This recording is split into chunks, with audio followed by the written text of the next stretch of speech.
I really like Lies of P. It's a solid Souls-like that I think does a really good job of capturing what makes From Software games so good. You got a lot to answer for! Won't you help me, son? The game's combat is flashy and satisfying, its enemy encounters feel methodically planned out, its level design has a perfect mix of linearity and Metroidvania-esque exploration.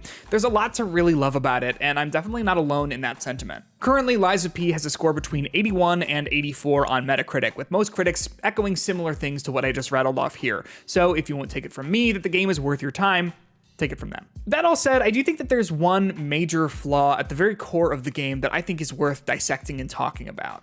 Lies of P suffers from being over-designed, causing the game to struggle under the weight of its own mechanics. Simply put, the game has too many mechanics and not enough gameplay variety to give each mechanic its own space to breathe. The end result causes the game to feel a little bit cluttered and like it's stepping on its own feet from time to time.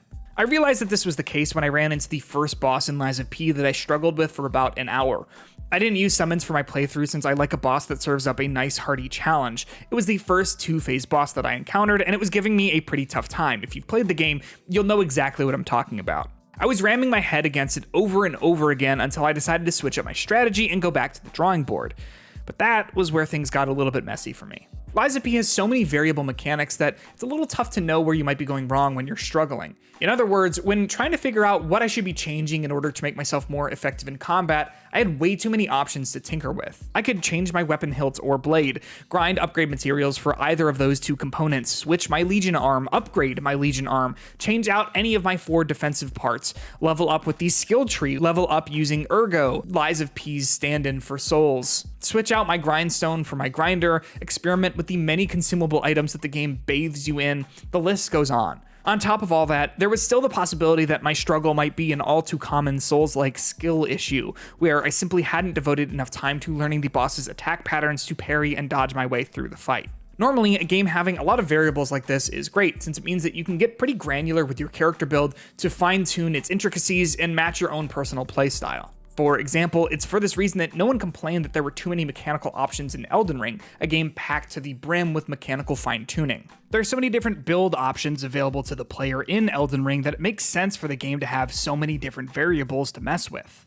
What makes the sheer number of options available at your disposal in Lies of P so frustrating, however, is the fact that most players' builds are going to end up looking pretty much the same. Yes, of course, with this many options at a player's fingertips, their builds will have some differences to them. However, the actual combat options that you're given aren't varied enough to properly justify how granular the customization gets. When it all boils down to it, no matter how much I tinker with my build, I'd still be going back to face that boss with generally the same playstyle, since melee weapons and your Legion arm are essentially the only two major variables that impact the way your build actually feels to play. And even then, to me, the Legion arm didn't do much to actually impact my build in any significant way. It felt more like a gimmick reusable item, so all that was left to discern my build was the weapon that I chose. Do you kind of see what I'm saying here? Giving players a lot of options works really well in games where their playstyle can vary drastically from other players. However, in Lies of P, all that customization doesn't really amount to anything and just ends up feeling a little bit too overwhelming. And like the changes are too small to truly be measurable. Because of the sheer amount of options at my disposal, but the limited number of ways to meaningfully use them in combat, I frequently found myself forgetting about several mechanics entirely until the game just reminded me that I had them in loading screen tips. Because of this, the experimentation that you can do in Lies of P feels a little aimless and immeasurable. I think that this critique can be levied at a lot of Souls-like games if you're not measuring things the right way. So I don't want to harp on it too much since I think that there can be a fair amount of user error here. What I mean is you're not going to view every single level you gain with Ergo as some giant game-changing upgrade, but I do think that Lies of P specifically struggles with letting players understand what the effects of their experimentation is having on the outcomes of every combat encounter. At the end of the day, I don't want you to take away that I think that Lies of P is some bad game. It's not. I really like it, remember? I really like Lies of P. But I do think that these sorts of mechanical issues can really muddy the waters of how a game feels to play and impact how I feel about experimenting in a game like this. With how much Souls-likes rely on experimentation in order for players to learn how to succeed, it's a little bit disappointing on how much Lies of P struggles in that regard.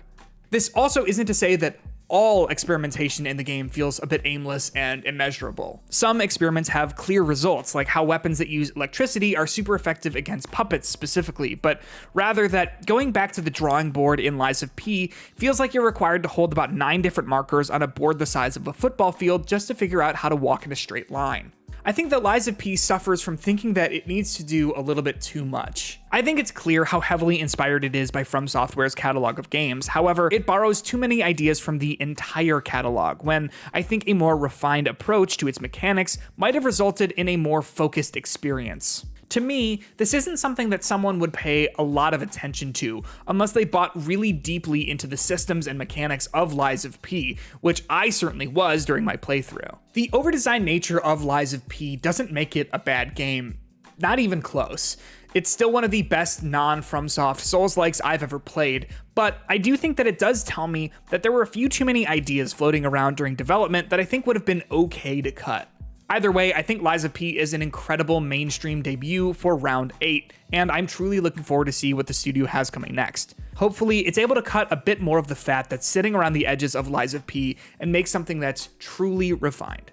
What do you think? Is Lies of P trying to juggle a few too many mechanics? What other sort of games come to mind when you think about something that's a little bit over-designed? I'm genuinely curious. Make sure to let me know in the comments down below, and while you're down there, remember to like this video, subscribe to DualShockers, and click the bell icon to be notified whenever we post more Lies of P content.